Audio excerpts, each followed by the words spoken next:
اکثر لوگوں کے ساتھ یہ مسئلہ پیش آتا ہے، اکثر لوگوں کے ساتھ اس طرح ہوتا ہے، ان کا کہنا ہے کہ جب بھی ہم نماز کے لیے کھڑے ہوتے ہیں تو اگر کسی کام کا ذہن میں نہیں بھی ہوتا تو جب نماز میں کھڑے ہوتے ہیں تو مختلف کام ہمیں یاد آ جاتے ہیں، فلاں کام بھی کرنا ہے، فلاں بھی کرنا ہے، یا ہمارا ذہن ادھر ادھر کہیں بھٹک جاتا ہے، نماز میں دل نہیں لگتا، نماز کی طرف دھیان نہیں رہتا۔ تو یہ اکثر لوگوں کے ساتھ ہو جاتا ہے، کبھی رکعت بھول گیا آدمی، کبھی سورۃ الفاتحہ پڑھی اور سورت پڑھنا بھول گیا، یا کبھی رکوع کا یاد نہیں رہا، رکوع کیا نہیں کیا، یا رکعت کتنی پڑھی ہیں یاد نہیں رہا، مطلب کہیں پر بھی کسی بھی جگہ میں بھی بندہ بھول سکتا ہے۔ اسی طرح ایک صحابی رسول عثمان بن ابی العاص رضی اللہ تعالی عنہ، وہ کہتے ہیں کہ یا رسول اللہ صلی اللہ علیہ وسلم ان الشیطان قد حال بینی وبین صلاتی وقراءتی، رسول اکرم صلی اللہ علیہ وسلم سے وہ یہ اپنا مسئلہ پیش کر رہے ہیں، یہی شکایت کر رہے ہیں کہ یا رسول اللہ صلی اللہ علیہ وسلم، یہ جب میں نماز میں کھڑا ہوتا ہوں تو میری نماز اور میری قرات کے درمیان شیطان حائل ہو جاتا ہے۔ تو رسول اللہ صلی اللہ علیہ وسلم نے فرمایا کہ فَإِذَا أَحْسَسْتَ، اگر شیطان نماز کے اندر حائل ہوتا ہے، یعنی آپ کے دماغ کو، آپ کے ذہن کو، آپ کے خیالات کو ادھر ادھر بھٹکانے کی کوشش کرتا ہے یا بھٹکاتا ہے، تو فرمایا وَادْفُلْ عَلَى يَسَارِكَ، آپ نماز میں کسی حال میں بھی ہیں، آپ رکوع میں ہیں، سجدے میں ہیں، قیام میں ہیں،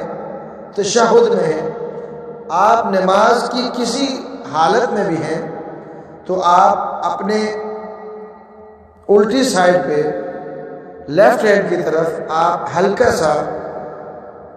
سا اپنے چہرے کو ایسے موڑیں گے اور پھر 3 دفعہ جو ہے تھتکار لیں گے، ایسے کر کے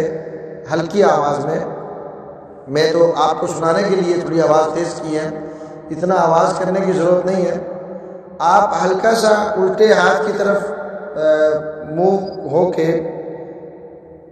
ہلکا سا چہرے کو بس اس طرف موڑیں گے اور 3 دفعہ تھتکاریں گے اور یہ کہیں گے اعوذ باللہ من خنزب۔ رسول اللہ صلی اللہ علیہ وسلم نے فرمایا عثمان بن ابی العاص رضی اللہ تعالی عنہ کو کہ جب آپ کو شیطان ورغلائے تو آپ نے یہ کام کرنا ہے، اور پھر فرمایا کہ یہ جو خنزب شیطان ہے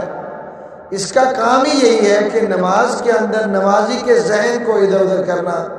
تاکہ اس کا نماز میں دل نہ لگے، اس کا خیال نماز کی طرف نہ رہے۔ تو عثمان بن ابی العاص رضی اللہ تعالی عنہ فرماتے ہیں کہ فَفْعَلْتُ ذَلِكَ فَأَذْهَبَهُ اللَّهُ عَنِّي، کہ جب میں نے یہ عمل کیا فَفْعَلْتُ ذَلِكَ فَأَذْهَبَهُ اللَّهُ عَنِّي، جب میں نے یہ عمل کیا تو اللہ تعالیٰ نے مجھ سے اس مسئلے کو، اس تکلیف کو، اس پریشانی کو دور کر دیا الحمدللہ۔ جب میں نے اس عمل کو کیا تو اس کے بعد پھر مجھے کبھی جو ہے وہ نماز میں خیالات نہیں آئے، لہذا سمجھ میں یہ آیا کہ یہ خنزب شیطان جب انسان نماز میں کھڑا ہوتا ہے تو یہ اسے بھٹکانے کی کوشش کرتا ہے، لہذا اس سے بچنے کے لیے جو اللہ کے نبی نے عمل بتایا کہ وَادْفُلْ عَلَى يَسَارِكَ ثَلَاثًا، کہ الٹے ہاتھ کی طرف تھوڑا سا اس طرف مڑ کے تو ہم 3 دفعہ تھتکاریں اور کہیں اعوذ باللہ من خنزب، یعنی میں اللہ کی پناہ میں آتا ہوں اس خنزب شیطان سے۔